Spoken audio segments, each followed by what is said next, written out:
కాంగ్రెస్ ప్రభుత్వం అధికారంలోకి వచ్చే ముందు మేం పారదర్శకమైనటువంటి ఒక పరిపాలన అందిస్తాం, ట్రాన్స్పరెంట్ ప్రజాపాలన అందిస్తాము అని చెప్పని సొల్లు మాటలన్నీ మాట్లాడి వాళ్ళ అధికారంలోకి వచ్చిన తర్వాత పూర్తి స్థాయి నియంతృత్వ ధోరణితో ఇవాళ పనిచేస్తుందనటానికి నిదర్శనం జీహెచ్ఎంసీలో ఇవాళ వీళ్లు తలపెడుతున్నటువంటి ఒక వార్డుల డీలిమిటేషన్ కార్యక్రమం.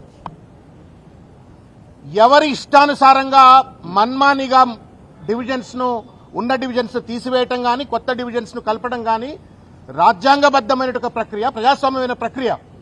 అది కమిషనర్కైనా, మంత్రికైనా, ఎవరికైనా గాని రాజ్యాంగేతర శక్తి లెక్క వ్యవహరించేటువంటి ఒక హక్కు లేదు.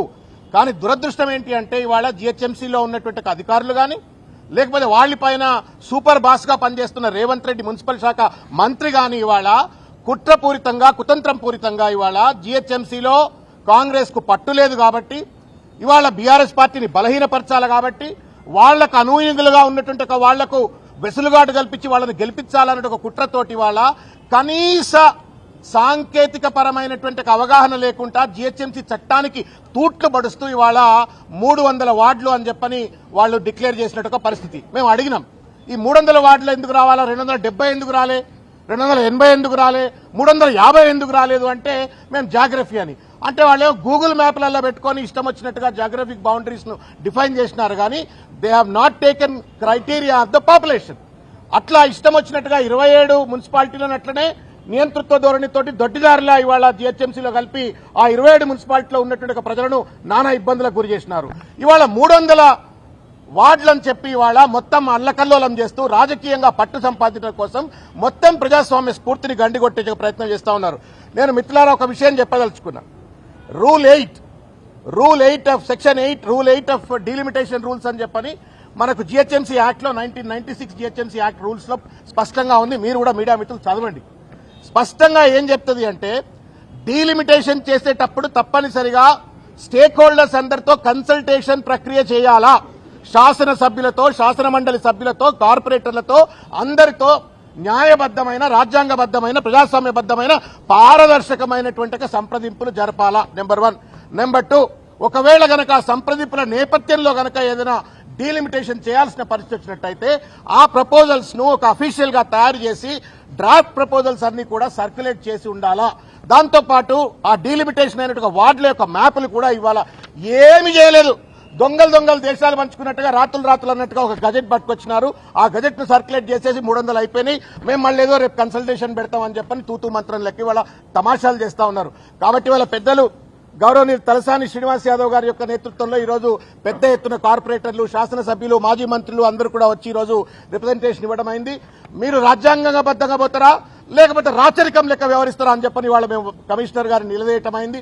వారు రేపు అన్నిటికీ కూడా మేము చర్చకు సమాధానం చెప్తా అన్నారు. మేము ఒకటే చెప్తా ఉన్నాం, మీరు 300 చేస్తారా, 400 చేస్తారా, మీ ఇష్టానికి వెసులుబాటు లేదు. రాజ్యాంగం ఏం చెప్తే, ప్రజాస్వామ్యం ఏం చెప్తే చేయాలి. కాబట్టి ఆ దిశలో పనిచేయాలని చెప్పని మేము ఈరోజు ఈ వినతి పత్రాన్ని ఇవ్వడం అయింది. ఒకవేళ రేపు తప్పనిసరిగా జీహెచ్ఎంసీలో జరిగేటువంటి జనరల్ బాడీ మీటింగ్ లో కూడా పెద్ద ఎత్తున పోరాటం చేస్తాం. ఒకవేళ ప్రజాస్వామ్యబద్దంగా, న్యాయబద్దంగా జీహెచ్ఎంసీ మున్సిపల్ శాఖ మంత్రి వ్యవహరించకపోతే కోర్టు తలుపులు తడతాం. తప్పనిసరిగా వీళ్ళని కోర్టుకి ఇస్తామని చెప్పి తెలియజేస్తాం.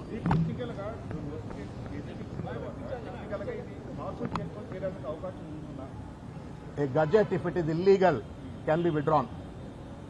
A gadget, if it is illegal, it can be withdrawn. It can be challenged.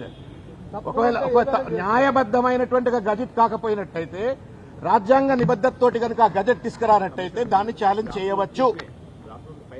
Number 1. ఇంకోటి ఏమంటారంటే ఇప్పుడు వీళ్ళు అడిగితే ప్రిలిమినరీ నోటిఫికేషన్ అని చెప్పారంటారు. మరి ప్రిలిమినరీ నోటిఫికేషన్ లో డెమోగ్రాఫిక్స్ ఏ అంటే అవి లేవనంటున్నారు. ఇప్పుడు ఏ వార్డులో ఒక దగ్గర ఇంతకుముందు పెద్దలు చెప్పినట్టుగా ఓ దగ్గర 20 ఉంటారట, 70 ఉంటారు. అట్లెట్లుంటాయి?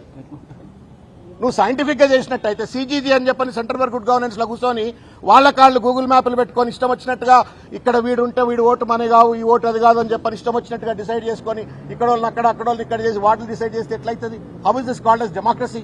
ఇది స్థానిక సంస్థల స్ఫూర్తికి 73, 74 కాన్స్టిట్యూషనల్ అమెండ్మెంట్ కి వ్యతిరేకం. ఇది మా అబ్జెక్షన్ ఏంటి అంటే ప్రజాస్వామ్య పద్ధతిలో, రాజ్యాంగ పద్ధతిలో జీహెచ్ఎంసీ రూల్స్ కు అనుగుణంగా డీలిమిటేషన్ ప్రక్రియ చేయాలా? నువ్వు గజెట్ నిచ్చే ముందే సంప్రదింపులు జరపాలా, మ్యాప్లు ఇవ్వాలా, ఏ క్రైటీరియా మీద చేస్తుందో చెప్పాలా, మా సమ్మతి కూడా తీసుకోవాలా, శాసనసభ్యులది, కార్పొరేటర్లది, ప్రజల యొక్క సమ్మతి తీసుకోవాలా. అది తీసుకోకుండా కమిషనర్ గారు, సీజీలో కూర్చున్న ఐఏఎస్ ఆఫీసర్లు, ప్యాలెస్ లో కూర్చున్న రేవంత్ రెడ్డి ముగ్గురు